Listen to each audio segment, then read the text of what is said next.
자, 우리가 흔히 하나님을 우리 아버지라고 부르는데 사실 하나님은 우리의 아버지가 아니십니다. 오늘 노아가 부른 찬양 요한복음 3장 16절에서도 하나님을 독생자라고 했죠. 그 말은 사실 하나님께 아들은 한 명밖에 없다고 못을 박아놓는 것입니다. 오늘 하이델베르크 26문의 답도 하나님을 예수 그리스도의 아버지라고 하지 우리의 아버지라고 하지 않습니다. 사도신경도 외아들이라는 표현으로 우리가 하나님의 친자식이 될 기회를 막아놨습니다. 그럼 우리는 하나님을 뭐라고 불러야 합니까? 오늘 교리 26문의 답에서 보듯이 창조주라고만 불러야 합니다. 우리는 그분의 피조물일 뿐인 것입니다. 왜 이렇게 성경과 교리는 우리와 하나님 사이를 멀게 느껴지도록 만들어 놨을까요? 왜냐하면 그게 사실이기도 하고 또한 그것이 올바른 것이기 때문입니다. 하나님과 우리 사이의 이 거리감을 무시한 이단들의 부류를 범신론이라고 부르는데요. 범신론은 쉽게 말해서 신이 곧 자연 만물이다 라고 하는 것인데, 여기서 파생되는 중요한 원리는 이 물질 세계의 특성과 신의 특성을 비슷한 것으로 만드는 것입니다. 이 사상이 교회에 들어오면 교인들은 성경에 관심이 없어지고 내가 하나님에 대해 어떻게 경험했고 감정적으로 어떻게 느끼는지만을 중요하게 여기게 됩니다. 왜냐하면 범신론적인 생각은 하나님과 피조물인 내가 비슷한 존재라고 생각하기 때문에 내가 느끼는 바와 하나님이 느끼시는 바 역시 똑같을 것이다 라고 믿게끔 만들기 때문입니다. 예를 들어 얼마 전까지만 해도 귀납적 성경 연구라는 게 유행했는데 이게 말이 번지르르해서 그렇지 사실 이것은 사람이 성경을 어떠한 교리의 도움도 없이 성경적인 원리에 대한 이해도 없이 그저 내가 성경을 읽고 그때그때 느껴지는 감정대로 성경 구절들을 받아들이면 그게 하나님의 뜻이 된다라고 가르치는 사상입니다. 피조물인 나의 느낌과 하나님의 뜻을 동일시한다는 면에 있어서 범신론적인 위험이 있는 성경 읽기라고 할 수 있겠습니다. 또한 하나님의 이름으로 장난치면서 농담 따먹기 하는 것도 범신론적이라고 할 수 있는데, 아무리 하나님 이름을 경박하게 사용하더라도 그 농담이 재밌고 사람들이 웃으면 하늘에서 하나님도 하하하 웃으시면서 넘어갈 거라고 생각하며, 특히 목사들이 설교 강단에서 자주 저지르는 죄가 이런 삼계명 위반의 죄라고 할 수 있겠습니다. 이런 범신론적인 표현은 특히 아이들을 가르칠 때 더 도드라지는데, 예를 들어 노아가 이렇게 착한 행동을 하면 하나님이 하늘에서 하하하 웃으실 거야. 노아가 잘못하면 하나님이 하늘에서 잉잉 슬퍼하실 거야. 이렇게 하나님을 우리와 같은 인간처럼 묘사하는 그런 교육적 장치들이 당장의 아이들에게 어떤 신의 존재를 각인시키고 아이들을 통제하기에는 편할지 모르지만 하나님을 범신론적인 우상으로 만드는 지름길이라는 것을 어른들이 기억해야 됩니다.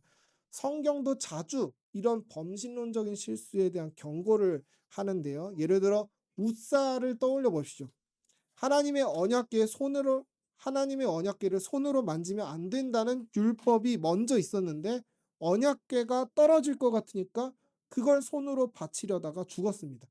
언약궤가 떨어지면 하나님이 슬퍼하실 거야 같은 자기 감정이 율법을 앞선 겁니다. 내가 이렇게 생각하니 하나님도 이렇게 느끼실 거야 라는 그런 거리감 없는 인식을 하나님은 죄로 여기셨습니다. 성전의 구조도 생각해 보시면 하나님이 사람으로부터 삼중으로 멀어지는 형태입니다. 성전 뜰 전에 이방인의 뜰까지는 누구나 하나님의 성전에 들어올 수 있지만 제사가 진행되는 성전 뜰은 유대인만 들어올 수 있습니다. 성소엔 그 유대인 중에서도 아주 소수인 제사장만 들어갈 수 있고, 그 제사장 중에서도 단 한 명만이, 대제사장 한 명만이 지성소로 들어갈 수 있으며, 그 대제사장 한 명도 그 지성소에서 언제든 불결하면 죽을 수 있었고, 그 대제사장도 함부로 언약궤를 손으로 열 수 없었습니다. 하나님의 거룩함을 이 땅의 것과 착각하지 않게 하기 위해서 하나님은 이렇게 하셨습니다. 오늘 우리가 읽은 10계명, 2계명, 1계명에서도 하나님은 나를 어떤 피조물로도 조각하지 말라, 이미지화하지 말라라고도 하셨죠. 베드로도 예수님의 신성을 알게 되었을 때 어떻게 반응합니까? 아, 드디어 오셨군요라고 하지 않습니다. 주여 나를 떠나소서라고 합니다. 이처럼 신성이라는 것은 우리에게 절대로 친숙한 게 아닙니다. 이질적이고 두렵고 피하고 싶기까지 한 것입니다. 그러므로 오늘 우리가 말씀 속에서 얻고 가야 할 한 가지는, 우리가 성경이 말하는 이 하나님과의 거리감을 받아들여야 한다는 것입니다. 기본적으로 하나님은 하늘의 창조주시고 나는 이 땅의 피조물입니다. 우리는 우리의 위치를 알아야 합니다. 개가 너무 사람을 가까이 대하면 자기가 사람인 줄 알고 선을 넘습니다. 그때 개가 개라는 걸 알려줘야 선을 넘지 않습니다. 우리도 천상의 창조주 앞에서 감히 범신론적인 무질서한 말들을 내뱉진 않는지 돌아봐야 하겠습니다. 하나님을 향한 진정한 경외심이 사라진 이 시대 속에서 거룩한 빛을 잃지 않는 우리 지계석 교회가 되길 소망합니다. 자, 근데 하나님은 이 피조물과 창조주, 이 질서는 유지하시지만 하나님은 사랑이 많으셔서 우리와 가까워지길 원하셨습니다. 그래서 하나님은 우리를 그분의 독생자이신 예수 그리스도와 연합시킴으로써 그분의 아들로 받아주셨습니다. 오늘 26문의 답도 뭐라고 합니까? 이 하나님께서 그의 아들 그리스도 때문에 나의 하나님과 나의 아버지가 되심을 나는 믿습니다 라고 합니다. 요한복음 14장 6절에서도 예수님이 뭐라고 합니까? 나로 말미암지 않고는 아버지께로 올 자가 없느니라. 예수님은 하나님의 자녀가 되는 유일한 길입니다. 그 길을 통해 우린 하나님께 입양된 것입니다. 근데 우리가 입양되었다고 해서 하나님은 우리를 대충 사랑하시는 게 아니라 자기의 독생자이신 성자 하나님을 향한 사랑에 맞먹는 사랑을 우리에게 베풀어 주시는데, 그 사랑이 창조에서 드러납니다. 하나님을 믿는 우리를 향한 창조는 다른 창조와는 다릅니다. 우리의 창조에는 신성이 깃들어 있습니다. 여러분, 신성은 이 땅을 초월하는 것이죠. 그런 의미에서 이 땅은 시간 속에 매여 있습니다. 시간은 모든 것을 파괴해죠. 시간이 지나면 사람도 늙어서 죽고, 시간이 너무 많이 지나면 산도 없어지고, 시간은 모든 것을 파괴합니다. 그렇기에 신이 우리와 똑같은 시간의 굴레에 속해 있는 존재라면 그건 유한한 존재이고 그것을 신이라고 할 수 없습니다. 그래서 신은 시간을 초월한 시간 속에 계셔야만 하는데, 성경은 그 초월적인 시간을 영원이라고 부릅니다. 영원은 미래만을 뜻하는 게 아닙니다. 무한히 아득한 과거까지 포함해서 무한한 미래까지 전부 시간을 초월할 때는 영원이라고 하는 것입니다. 예수님도 이 시간의 창조 전에, 시간이 창조되기 전에, 즉 영원 속에 거하셨습니다. 요한복음 17장 5절에서 예수님이 이렇게 말씀하십니다. 아버지여, 창세 전에 내가 아버지와 함께 가졌던 영화로서 지금도 아버지와 함께 나를 영화롭게 하옵소서. 아멘. 이 영원이 신성인데, 신적인 특성인데 우리의 창조에도 이 신성이 깃들어 있습니다. 제가 오늘 읽은 에베소서 1장 3절에서 5절 다시 한번 읽겠습니다. 찬송하리로다 하나님 곧 우리 주 예수 그리스도의 아버지께서 그리스도 안에서 하늘에 속한, 신성이죠, 하늘에 속한 모든 신령한 복을 우리에게 주시되, 그게 뭡니까? 곧 창세 전에, 영원의 시간 속에서 창세 전에 그리스도 안에서 우리를 택하사 우리로 사랑 안에서 그 앞에 거룩하고 흠이 없게 하시려고 그 기쁘신 뜻대로 우리를 예정하사, 이 예정은 영원 속에 있는 예정입니다. 예정하사 예수 그리스도로 말미암아 자기의 아들들이 되게 하셨으니. 아멘. 자, 성경이 뭐라고 합니까? 아까 창세 전에 그리스도가 성부 하나님과 함께 있었는데 그때 우리도 루빈이도 그리스도 안에서 함께 있었다는 것입니다. 그렇기에 아까 에베소서 1장 3절에서 뭐라고 합니까? 우리가 가진 복이 하늘에 속한 신령한 복이다라고 합니다. 앞에서 제가 표현한 대로 우리의 창조 속에 신성이 깃들어 있는 것입니다. 여러분, 아무나 이 신령한 특권을 가지는 것이 아닙니다. 하나님을 믿지 않는 자들의 창조는 우리와 질적으로 다릅니다. 우리와 창세기 1장 2절에서 보듯이 창조 전의 상태는 혼돈과 공허의 상태라고 하는데, 이 혼돈과 공허를 다르게 사용하는 다른 성경 구절들이 있습니다. 바로 이사야 34장 11절과 예레미야 4장 23절인데요. 제가 예레미야 4장 22절에서 23절까지 부분만 읽겠습니다. 내 백성은 나를 알지 못한 어리석은 자요 지각이 없는 미련한 자식이라. 악을 행하기에는 지각이 있으나 선을 행하기에는 무지하도다. 보라, 내가 땅을 본즉 혼돈하고 공허하며 하늘에는 빛이 없으며. 아멘. 자, 이 구절은 이스라엘 백성이 바벨론에 의해 멸망당할 것이 예언되는 문맥 속에 있습니다. 이사야 34장 11절도 마찬가지로 에돔의 심판 문맥 속에 있습니다.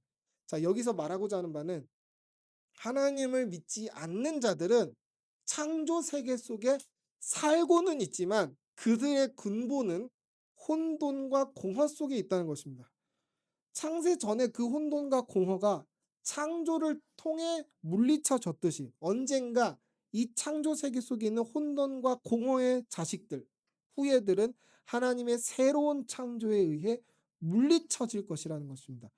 그런 의미에서 지금 이 창조 세계에선 하나님을 믿지 않는 악의 세력들이 겉보기에는 요란하고 그 권세가 대단해 보일지 모르지만 그들의 위력은 영원함, 그 신성 앞에서 공허하고 의미 없는 혼돈일 뿐이라는 것입니다.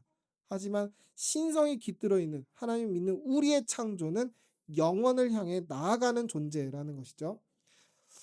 자, 오늘 26문의 답에 보면은 의인들의 삶을 묘사하는 표현 중에 특히 눈물 골짜기라는 표현이 있는데 한번 보시겠습니까? 눈물 골짜기라는 표현이 있습니다. 이와 관련해서 제가 시편 84편 3절에서 5절 말씀을 읽어드리겠습니다. 주께 힘을 얻고 그 마음에 시온의 대로가 있는 자는 복이 있나니 그들이 눈물 골짜기로 지나갈 때 그곳에 많은 샘이 있을 것이며 이른 비가 복을 채워 주나이다. 그들은 힘을 얻고 더 얻어 나아가 시온에서 하나님 앞에 각기 나타나리이다. 아멘. 자, 여러분, 눈물 골짜기는 그 어감에서 느껴지듯이 척박한 곳입니다. 유명한 시편 23편 4절에서도 뭐라고 합니까? 내가 사망의 음침한 골짜기라고 하죠. 자, 그런데 의인들은 항상 고난받는 종으로서 이런 골짜기, 눈물 골짜기 같은 곳에서 삽니다. 근데 시편 84편 5절에 그 눈물 골짜기에 무엇이 생긴다고 말했습니까? 많은 샘이 생긴다고 합니다.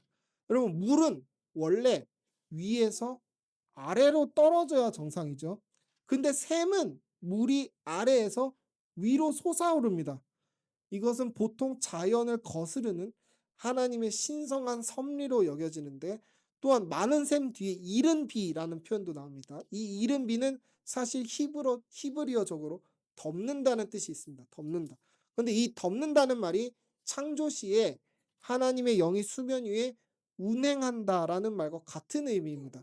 운행한다라는 말과 같은 단어가 신명기 32장 11절에서는 어미 독수리가 자기 새끼를 날개로 덮는다라고 할 때 표현됩니다.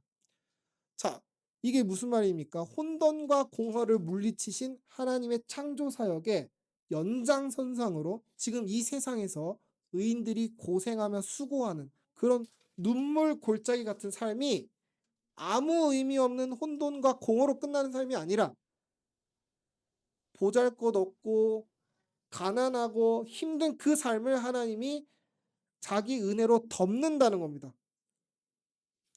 하나님의 그 덮으시는 은혜로 스데반처럼 죽게 되더라도 그 눈물 골짜기 같은 삶이 의미가 생기게 되고 생명이 있는 삶, 영원으로 나아가는 삶으로 하나님이 만드신다는 겁니다. 우리가 눈으로 보기에는 초라해 보이더라도. 반면에 악인들은 대단해 보이고 화려해 보이더라도 결국 아무런 의미도 없는 혼돈과 공허 속으로 빠져들어갈 것이다 라는 그 운명에 대해서 성경이 말하고 있다는 것이죠. 자, 이제 말씀을 마치려고 하는데요. 최근에 저희 아내가 갑자기 전쟁에 대한 두려움에 사로잡혔습니다.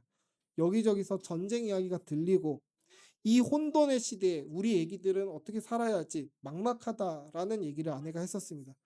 그때 저는 이렇게 얘기했습니다. 지계석 교회는 개혁 교회이기 때문에 괜찮다. 우리가 있는 곳이 눈물 골짜기라서 괜찮다. 우리가 말씀만 잘 붙잡는다면 우리가 어디 있든지 그 속에 생명샘이 있고 복으로 덮어짐이 있다. 어떻게든 하나님이 우리를 살리실 거다. 우리는 하나님의 말씀을 붙잡기 때문에 라고 대답했습니다. 가장으로서 너무 터무니없는 소리를 한 것처럼 느껴질 수 있겠지만 여러분, 전 진짜 그렇게 믿어서 그 말을 했습니다. 저 옛날 루터와 칼빈은 로마 카톨릭의 무수한 정죄와 살해 협박을 받았음에도 불구하고 하나님은 순결한 복음의 불씨를 지키시기 위해 여러 가지 기묘한 방법으로 루터와 칼빈을 끝까지 지키셨습니다. 그리고 우리 지계석교회가 그들의 후예이고 저는 제 아들의 이름을 루터와 칼빈으로 짓기까지 했습니다. 만약에 진짜 이 땅에 전쟁이 휘몰아쳐서 우리 생명이 위태로워지고 실제로 우리가 그 생명을 잃는다고 하더라도 영원을 향해 나아가던 우리의 여정은 끝나지 않습니다. 그렇기에 루터는 찬송가 585장 내 주는 강한 성이요에서 이렇게 고백합니다. 이 땅에 마귀가 들끓어 우리를 삼키려 하나 겁내지 말고 서라. 진리로 이기리로다. 친척과 재물과 명예와 생명을 다 빼앗긴데도 진리는 살아서 그 나라 영원하리라. 아멘. 여러분, 하나님은 우리를 지키시길 원하십니다. 겁내지 마시고 그분의 손에 우리를 맡겨봅시다. 미래를 두려워하지 말고 우리의 영혼을 다 하나님께 맡겨드립시다. 우리의 모든 과거와 미래까지 다 하나님께 드립시다. 우리의 생명이 혼돈과 공허에서 끝나지 않도록 영원하신 예수 그리스도께서 예수 그리스도께 항상 연합되어 있는 우리 모든 지계석 교회 성도님들이 다 되시기를 주님의 이름으로 축원합니다. 자, 노아야, 어제 누가 왔다 갔지? 우리 집에? 어제 우리 집에 누가 왔다 갔지? 삼촌이랑 누가 왔지? 맞아, 하연이 언니 왔다 갔지. 근데 노아가 하연이 언니한테 언니라고 안 하고 자꾸 하연이 이랬잖아. 기억나? 노아가 언니라고 말 안 하고 하연아 하면은 언니가 뭐라 그랬어? 하연이라니 이러잖아. 기억나? 그렇지? 왜 그럴까? 노아야, 왜 그럴까? 하연이 언니 왜 그럴까? 노아가 언니라는 말을 안 했기 때문이야. 어? 루빈이가 노아한테 야 김노아 하면 될까 안 될까? 뭐라 그래야 돼 그럼? 누나, 그렇지? 누나라고 해야 되잖아요. 루빈이는 동생이라서 누나라는 호칭을 꼭 붙여줘야 돼. 자기보다 높은 사람을 호칭이 아니라 이름으로 부르는 건 예의 있는 행동이 아니에요. 노아가 이름을 다 알지만 엄마를 엄마라 부르고 아빠를 아빠라 부르고 삼촌, 신주영 삼촌 알긴 알지만 삼촌이라고 부르는 것처럼 나보다 높은 사람을 존경하는 의미에서 그렇게 해야 되는 거야. 그렇게 안 하면 예의가 없는 거라서 혼나야 돼. 근데 우리가 하나님에 대해서도 그렇게 예의 없게 행동할 때가 있어요. 하나님을 너무 편하게 생각해서 하나님이 싫어하는 행동과 말을 가볍게 할 때가 있어요. 하나님이 뭘 싫어하시는지에 대해서 이제 노아가 차차 성경 안에서 배워 나가야겠지만 일단 중요한 건 이거예요. 하나님은 나랑 다르시고 내가 그분의 말을 들어야 한다는 거 노아가 잘 기억해야 돼. 근데 하나만 더 이야기하자면 하나님은 높은 분이신데도 노아를 사랑하셔서 노아가 태어나기 전인 아주 오래전부터 하나님의 아들이신 예수님을 통해 노아를 영원히 살게 하도록 결심하셨대. 작정하셨대. 그런데 우리가 하나님의 사랑을 잊어버리고 조금만 힘들면 내 인생은 왜 이럴까? 끝났어. 망했어. 이렇게 절망하게 돼요. 하나님은 사랑하신다고 하는데.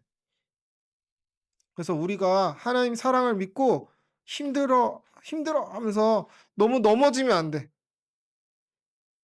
우리는 하나님만 붙잡으면 영원히 살 수 있어요. 이 믿음 가지고 우리 노아 아직은 힘든 거 없겠지만 힘들고 어려운 일을 잘 만나더라도 이겨내야 됩니다. 너야 힘들 때 누구를 불러야 돼요?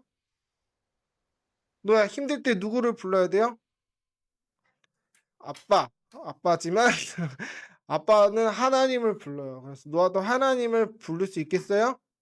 네. 힘들 때 누구를 불러요? 아니, 하나님 불러야 된다. 하나님 불러야 돼. 알겠지?